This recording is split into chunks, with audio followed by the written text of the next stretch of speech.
Kita akan masuk ke Bapak Setia Irawan tentunya selaku CEO Kopontren Al-Ittifaq, bagaimana peran digitalisasi untuk memperkuat ekosistem rantai nilai halal melalui pemberdayaan perempuan. Kepada Pak Setia Irawan saya persilahkan dengan hormat Pak. Waktunya ternyata masih banyak juga lumayan. Silakan Pak. Ya, hatur nuhun Mas Gibran. Bismillahirrahmanirrahim. Assalamualaikum warahmatullahi wabarakatuh. Bismillah, alhamdulillah, salatu wassalamu ala rasulillah, Sayyidina Ibni Abdillah wa ala alihi wa mawalah, amma abad. Pertama-tama ini mungkin yang kami hormati ini, kalau di sebelah kiri, saya dua di sebelah kiri ini ada Pak Yusuf dan Kang Ari, ini dua-duanya dari lembaga pemerintah ya Pak ya. Saya dari Koperasi Pondok Pesantren, jadi mungkin lebih nanti bahasannya mungkin akan sangat mikro gitu ya, apa kegiatan-kegiatan apa sih yang dilakukan di Koperasi Pondok Pesantren Al-Ittifaq, kemudian sektor apa saja. Jadi kalau ibu gitu ya, ibu-ibu ada juga bapaknya yang hadir pada kesempatan hari ini kalau kata bahasa mah keder juga gitu ya. International Conference Women and Syariah Community Empowerment, ini pembicaranya laki-laki semua. Ini padahal kita mah yang ngabadalan lah kalau bahasa pesantren mah. Gitu, Ning. Kita mah ngebadalan. Sebenarnya yang harus munculnya ini ibu-ibu semua ya, Kang Ari ya. Tapi ya nggak apa-apa. Seperti itulah kenyataannya. Ya, pertama-tama mungkin kita panjatkan puji dan syukur kehadirat Allah Subhanahu wa taala yang telah memberikan nikmat iman, nikmat Islam kepada kita semua sehingga kita bisa berkumpul di sini menimba ilmu di tempat yang luar biasa, dimuliakan Allah. Salawat beserta salam kita sampaikan kepada junjungan kita Nabi besar Muhammad Sallallahu Alaihi Wasallam. Tadi saya sudah sedikit memperkenalkan diri, kami dari Koperasi Pondok Pesantren Al-Ittifaq, dan ini acara pertama kami pun diundang oleh panitia untuk mengisi booth. Jadi tadi MC juga sempat menyampaikan ada sayuran yang murah, berarti kata orang Jakarta itu murah berarti. Padahal kalau kita jual di tempat kita sulit karena dianggapnya mahal, ada perbedaan daya beli sepertinya. Jadi kalau udah dijual di Jakarta, harga yang kita jual biasa kita jual di daerah kita ternyata itu harganya rendah. Murah harganya, kualitasnya juga bagus insya Allah, maka kami sih ingin mempromosikan nanti mungkin ibu kalau sudah selesai acara bisa diborong lah nanti produk pertaniannya, karena besok harus masuk lagi, karena produk pertanian yang dihasilkan di kita di Pondok Pesantren Al-Ittifaq itu memang bahasa kita itu from farm to table. Jadi kita ingin mengenalkan bahwa sayuran yang kita jual atau sayuran yang kita produksi itu benar-benar fresh, benar-benar segar dan bisa dikonsumsi langsung di meja makan ibu-ibu sekalian di rumahnya masing-masing. Nah, berbicara Koperasi Pondok Pesantren Al-Ittifaq memang tidak bisa lepas dari berbicara sebagai Pondok Pesantren Al-Ittifaq itu sendiri gitu ya. Pondok Pesantren Al-Ittifaq, pondok pesantren di Kabupaten Bandung, di Kecamatan Ranca Bali, itu sudah berdiri dari tahun 34. Jadi sekarang itu sudah generasi keempat gitu. Nah, pondok pesantren tradisional gitu ya, pondok pesantren salaf. Jadi ya dengan segala kesederhanaannya lah gitu kalau pondok pesantren itu. Nah, di generasi ketiga baru pengasuh pondok pesantren saat itu memikirkan, karena makin kesini santri makin banyak gitu ya. Sedangkan santri makin banyak berarti operasional juga akan meningkat. Nah, beliau memiliki prinsip kalau bisa produksi kenapa harus beli. Makanya dengan luas lahan saat ini ada 14 hektar yang kita kelola. Dari 14 hektar itu semua ditanami sayuran dan produk-produk pertanian lainnya yang saat ini kita sudah bisa panen, tanam setiap hari dan dipola tanamkan. Nah, ketika berbicara peranan perempuan seperti apa. Nah ini juga tadi menarik ya, kita sebelum acara ini kita ada sedikit diskusi tadi kan. Karena kalau bagi kami, bagi di pesantren, itu di pesantren itu ada istilah, kalau di tempat kita itu ada 7 guru. 1, 2, 3-nya itu perempuan. Jadi yang nomor 1 itu guru hak itu kan orang tua kita gitu ya. Kemudian ada guru pendidik, pengajar gitu, baik di sekolah atau di pondok. Dan yang ketiga itu guru rasa, itu istri kita gitu. Jadi kalau istri itu kan rasanya lebih kuat biasanya. Nah begitu peranannya perempuan di pondok pesantren sangat besar itu, makanya kalau di kita laki-laki ya berkebun, bertani, ke ladang gitu. Urusan keuangan itu dikelola oleh ibu-ibunya. Nah saya tadi tanya ke Mas Ari, ke Pak Yono juga, Pak kalau Bapak gaji dipegang istri nggak Pak? Pasti gitu ya, oh gitu. Jadi ditransferkan ke istri gitu Pak. Nah kalau di kita gitu ya, di kampung gitu, nah itu ya dikelola totally gitu ya, 100%-nya sama istrinya gitu. Jadi kita laki-laki itu ya hanya menjalankan kegiatan produksi. Nah kemudian boleh next slide selanjutnya Kang Irfan. Oke, nah kalau berbicara digital memang ini ya, karena Al-Ittifaq yang sudah melakukan kegiatan pertaniannya dari tahun 70, sebenarnya baru ke sektor digital itu di tahun 2020 gitu. Kenapa di tahun 2020? Karena mungkin slide sebelumnya kan. Ini menarik ya ketika berbicara pandemi. Saya lihat tadi keliling di sini, ini kan ada produk makanan juga ada, kemudian produk kain, handicraft gitu ya, fashion juga ada.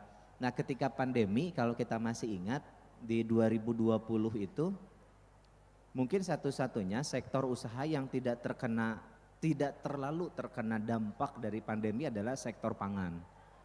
Kenapa?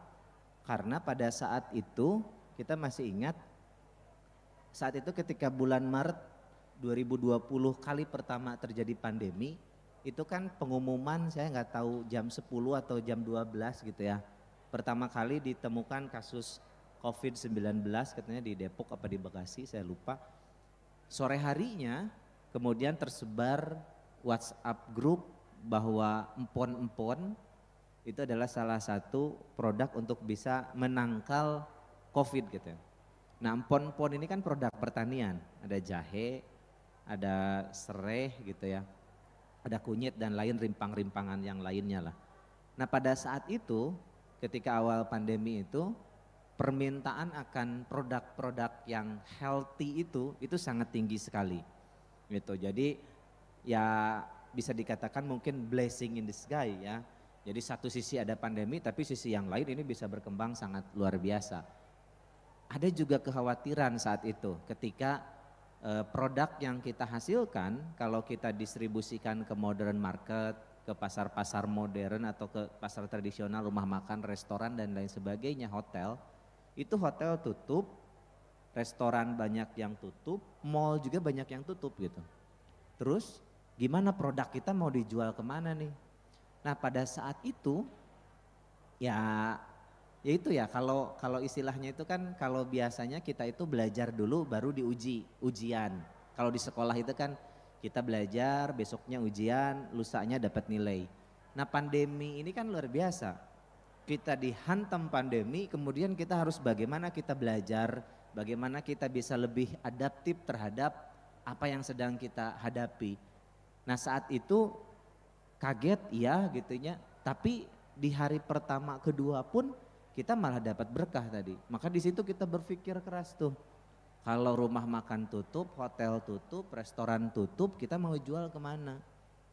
Oh ya udah, berarti kita harus apa bahasanya mungkin nanti bukan shifting tapi pivot mungkin ya. Jadi mengarahkan yang dari asalnya kita jual ke modern market, B2B, kita ke B2C, ke konsumer langsung. Apa yang kita lakukan? Digital yang kita manfaatkan. Jadi awal tahun 2020 itu pembelajarannya ya learning by doing gitu sambil jalan.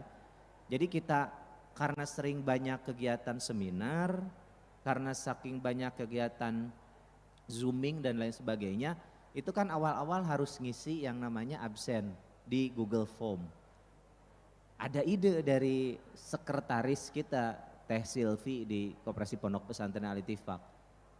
Bilangnya itu ke kita itu, Pak, kita jualan online aja Pak. Wah, saya pikir dulu saat itu jualan online platformnya kita harus punya, kemudian ekosistem digitalnya juga harus kuat dulu gitu ya. Tapi saat itu ya udah kita jalankan aja jualan online tapi di Google Form, kirim aja di share-share ke kontak kita dan alhamdulillah ya gitu 2 bulan dari situ, itu kan bulan Agustus mungkin Juni lah. Juni kita membuat penjualan direct selling kita mempergunakan Google Form. Agustus itu responnya bagus, makanya November lahir yang namanya Alifmart. Alifmart.online. Nah, Alifmart ini ya dari perkembangan pemikiran kita gitu ya, teman-teman di Koperasi Pondok Pesantren Al-Ittifaq, ya udahlah, alifmart.online ini harus punya websitenya, harus bisa di-download di di apps atau di iOS gitu. Nah, permasalahannya kita nggak punya ilmunya, bagaimana bikin codingnya, bagaimana dan lain sebagainya. Tapi proses bisnisnya sudah kita keukur, sudah bisa kita kelihat bahwasannya manusia itu kan selama masih ada mulut, selama masih memiliki perut, ya nggak akan pernah berhenti untuk mengkonsumsi itu makan. Nah, kita cobalah bikin alifmart.online, dulu alifmart.id. Itu ya alhamdulillah salah satu yang paling berperan memang dari Bank Indonesia ya, terutama Departemen Ekonomi dan Keuangan Syariah.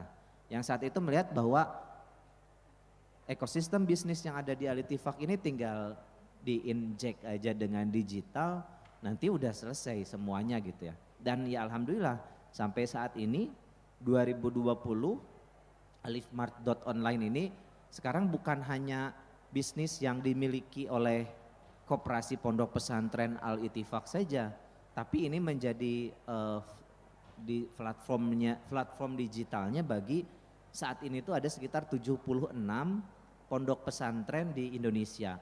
Jadi ini akhirnya si Alifmart ini menjadi exchange produk baik antar pondok pesantren, antar wilayah dan antar provinsi. Contoh misalnya Al-Ittifaq itu sayuran yang kita kirim setiap hari itu 5,7 ton sayuran yang kita kirim ke modern market, ke hotel, restoran, pasar tradisional dan lain sebagainya. Nah dari 5,7 ton itu diproduksi tidak hanya oleh Al-Ittifaq tapi oleh mitra-mitra kita. Bukan hanya di Jawa Barat, bukan hanya di Bandung, tapi juga sampai ke Lampung misalnya. Nah di Lampung sekarang ada 14 pondok pesantren yang mereka distribusi produk melonnya ke kita misalnya. Kemudian pulangnya mobilnya daripada kosong ya membawa produk-produk dari kita. Jadi saya tuh pernah ikut juga salah satu seminar terkait connecting antara kota dan desa, Pak. Nah ini juga sudah dilakukan dan inisiasinya luar biasanya dari pondok pesantren.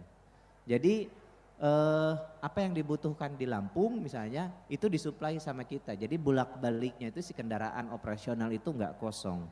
Nah ya ini berbicara mimpi gitu ya, berbicara mimpi kita ke depan, kita inginkan bahwa platform ini tetap bisa survive gitu ya, tetap bisa bertahan karena memang habitnya masyarakat juga sudah beda gitu. Kalau di Bandung, jadi Alifmart baru di Bandung saja, belum sampai ke Jakarta karena memang harus ada banyak hal yang kita pikirkan, salah satunya terkait dengan distribution center dan lain sebagainya. Nah, tapi akan memungkinkan gitu ya, akan sangat untuk bisa di-expand atau dikembangkan lebih besar lagi. Kenapa? karena ini akan sangat bisa memotong yang namanya jalur distribusi. Permasalahan di Indonesia untuk sektor pertanian itu, produk-produk pertanian itu hampir lebih dari 20% itu rusak di jalan. Karena saking banyaknya rantai pasoknya. Nah dengan memperpendek ini, orang desa jualannya bisa mendapatkan pricing yang jauh lebih bagus. Di kota yang mengkonsumsi juga akan mendapatkan harga yang jauh lebih reliable gitu ya. Gitu karena nggak ada lagi mungkin, karena kan kalau ibu-ibu seru, harga cabai 120.000, so melebihi harga daging sapi, melebihi harga daging ayam misalnya. Tapi tetap aja dibeli, tetap aja dibeli, sok berapapun juga harga rawit merah tetap aja dibeli gitu karena sensasinya itu yang nggak didapat. Nah memperpendek supply chain ini yang harus nanti ke depan kita pikirkan. Kemudian nah sebelum ke sana ini daripada nanti ngantuk, saya juga ngantuk, Kang Ari ngantuk juga gitu ya. Boleh ditayangkan, ini ada satu video dari Food Agriculture Organization yang mengcapture Al-Ittifaq. Jadi mudah-mudahan ini informasinya dapat, tapi Bapak Ibu-ibu juga tidak mengantuk lah. Bisa ditayangkan, Kang? Oke. Sekalian izin saya minum dulu. The global pandemic has affected almost every aspect of our lives. Some of those worst affected were people living in rural areas. As part of our recovery efforts, in our attempts to build back better, leveraging the use of digital technology has proved to be an effective approach to assist rural communities affected by the pandemic. Through the Digital Villages Initiative launched by FAO, member nations are assessing the advantages of existing and potential digital villages with a general goal to advance and improve agricultural production, nutrition, environment, and the lives of their citizens. In Indonesia, examples of existing digital implementation in fisheries and agriculture can be found in Indramayu and Ciwidey in West Java. The benefits of using digital technology in fisheries can also be found in agriculture. We can see an example in Al-Ittifaq, an Islamic boarding school in Ciwidey, West Java. In this boarding school, the students not only study general subjects, but they also learn about agricultural production and distribution through their farms and cooperatives. By successfully integrating digital technology in agriculture and cooperatives, Al-Ittifaq has not only raised their production, but also become an example for others. 2020, vertigasi irigasi, penanaman secara tetes di lahan-lahan pertanian kita tambahkan dengan konsep digital, sehingga kebutuhan air jauh lebih hemat, bahkan bisa sampai 80-85% penghematan penggunaan air. Pasca penggunaan digitalisasi dan teknologi di sektor pertanian yang ada di Koperasi Pondok Pesantren Al-Ittifaq, secara umum peningkatan produktivitas itu bisa sampai 2 kali lipat dari biasanya dibandingkan tanpa mempergunakan digital. Di tengah pandemi, bukan hanya di sisi hulunya saja kita mengembangkan digital, tapi juga di sisi hilirnya. We've seen how implementing digital technologies has resulted in positive outcomes. This would not have been possible without strong multi-level partnerships between stakeholders. Pastinya kementerian sangat-sangat serius di dalam menerapkan digitalisasi pertanian. Dengan digitalisasi pertanian, ini akan mewujudkan suatu pertanian yang maju, mandiri, modern dengan melibatkan semua perangkat yang ada di Kementerian Pertanian, baik dari level pusat sampai dengan kecamatan. In Indonesia, we are implementing this initiative at 2 levels. First, supporting the government in developing a new e-agricultural strategy to basically introduce digital innovations into the whole agricultural sector, in the agri-food sector. And the second level is we are also trying to implement a component of this strategy at the local level, at the field level, through the Digital Village Initiative. Digital agriculture can drive the transformation of agri-food systems necessary to eliminate hunger, reduce poverty, and build a better future for Indonesia.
Nah, itu terkait digital. Jadi awal-awal ketika berbicara terkait digital itu selalu digital itu di sisi hilirnya. Betul.